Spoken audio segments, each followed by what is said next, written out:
रमजानुल मुबारक में बाजार से मीठा तरबूज खरीदना किसी चैलेंज से कम नहीं, क्योंकि रोजे की हालत में उसे चखना मुमकिन नहीं होता। अब सवाल ये है कि रोजेदार चखे बगैर मीठा तरबूज कैसे खरीदे। इसके लिए तीन ऐसे आसान तरीके हैं जिन पर अमल करके कामयाबी मिल सकती है। सबसे पहले इस बात का जायजा जरूर लें कि तरबूज मुकम्मल हरा ना हो बल्कि जर्द पीले रंग का होना चाहिए, जिस पर धब्बी छाल मौजूद हो। ये मीठा होने की निशानी है।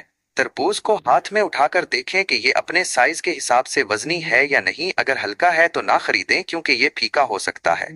इस पर हाथ मार कर आवाज सुने। अगर अंदर से सख्त आवाज आए तो इसका मतलब ये फीका हो सकता है, और अगर छिछनाती हुई आवाज आए तो ये ताजा और मीठा होने की निशानी है। तरबूज एक ताजा और हाइड्रेटिंग फल है जो जिस्म को पानी की कमी से बचाने में मदद देता है, और उसके साथ साथ विटामिन से भरपूर है। इफ्तार में तरबूज खाना हाजमे की सेहत के लिए फायदेमंद हो सकता है, क्योंकि ये आसानी से हजम हो जाता है और पेट को ठंडा रखता है।